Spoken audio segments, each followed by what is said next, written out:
నా పేరు నల్లవెల్లి గురుమూర్తి, మామనార్ జిల్లా సిఐటి ప్రధాన కార్యదర్శిని. ఫిబ్రవరి 12 జరిగేటువంటి దేశవ్యాప్త సమ్మెలో సకల కార్మికులు అట్లాగే రైతులు, వ్యవసాయ కూలీలు కూడా పాల్గొనాల్సిన అవసరం ఉంది. ప్రధానంగా ఈ దేశంలో, భారతదేశంలో బ్రిటిష్ వాడి కాలంలోనే సంఘం పెట్టుకునే హక్కు, సమ్మె చేసే హక్కు, హర్తాలు చేసే హక్కు బ్రిటిష్ వాడే ఇవ్వడం జరిగింది. ఈరోజు కేంద్రంలో 3వసారి అధికారంలోకి వచ్చినటువంటి బీజేపీ ప్రభుత్వం సంఘం పెట్టుకోవడానికి వీలు లేదు, సమ్మె చేసేయడానికి వీలు లేదు. ఈరోజు 8 గంటల పనిని 12, 14, 16 గంటల వరకు ఇష్టానుసారంగా కార్మికుడి శ్రమను దోచుకోవచ్చు. పెట్టుబడిదారులు, కాంట్రాక్టర్లు, కార్పొరేట్ శక్తులు అనే పద్ధతుల్లో చట్టాలను మార్చడం జరిగింది. ఈ చట్టాలు అంటే ఇప్పుడున్న చట్టాల వల్లనే కార్మిక వర్గానికి కనీస వేతనాలు అమలు కావడం లేదు. ఇప్పుడు మోడీ గారు తీసుకొచ్చినటువంటి లేబర్ కోడ్ల ద్వారా అన్ని రకాలైనటువంటి హక్కులను ఈరోజు కలరాస్తా ఉన్న పరిస్థితి ఉంది. సమ్మె హక్కు చేసేటువంటిది లేదు, సమ్మెకు సంబంధించిన పోరాడే హక్కు లేదు, బేరసారాలు చేసేటువంటి హక్కు లేదు, సంఘం పెట్టుకునే హక్కును నిర్వీర్యపరుస్తా ఉన్నటువంటి పరిస్థితి ఉంది. మొత్తంగా కనీస వేతనాలు అడిగేటువంటి పరిస్థితి లేదు.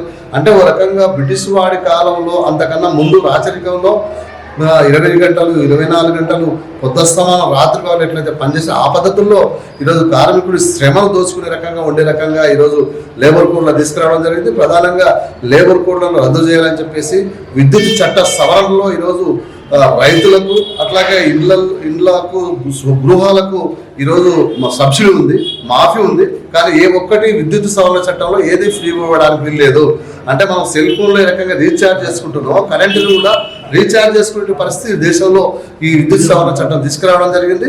కాబట్టి ఈ దేశంలో ఉన్నటువంటి రైతులు, వ్యవసాయ కూలీలు, పారిశ్రామిక కార్మికులు చాలా పెద్ద ఎత్తున లేబర్ కోడ్లకు వ్యతిరేకంగా, విద్యుత్ సవరణ చట్టానికి వ్యతిరేకంగా, అట్లాగే ఉపాధి హామీ గ్యారెంటీ 2004 సంవత్సరంలో UPA 1 గవర్నమెంట్లో వామపక్షాల పోరాటం ఫలితంగా వచ్చినటువంటి ఉపాధి హామీ చట్టాన్ని కూడా నిర్వీర్యపరుస్తూ ఈరోజు తీసుకొచ్చినటువంటి ఈ కొత్త చట్టంలో 125 రోజులు మేము పని కల్పిస్తామని చెప్పేసి తప్పుడు అబద్ధ ప్రచారం తీసుకొస్తాం. 100 రోజులే పనిస్తలేవు.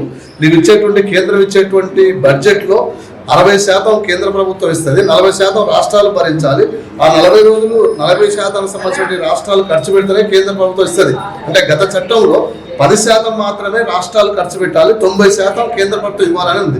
ఈ చట్టం నిర్వీర్యపరచడానికి, దాన్ని తూట్లు పొరచడానికి ఈరోజు ఉపాధి హామీ చట్టం పేరు మార్చడం కాదు, ఈరోజు చట్టాన్ని నిర్వీర్యపరచడం, ఆ చట్టంలో ఉన్నటువంటి హక్కులన్నీ హరించే రకంగా ఉపాధి హామీ చట్టాన్ని నిర్వీర్యపరుస్తాము. దీనికి వ్యతిరేకంగా వ్యవసాయ కూలీలు కలిసి రావాల్సిన అవసరం ఉంది, కాంట్రాక్ట్ కార్మికులు కలిసి రావాల్సి, విద్యుత్ సవరణ చట్టానికి వ్యతిరేకంగా రైతులు ఈ సమ్మెలో కలిసి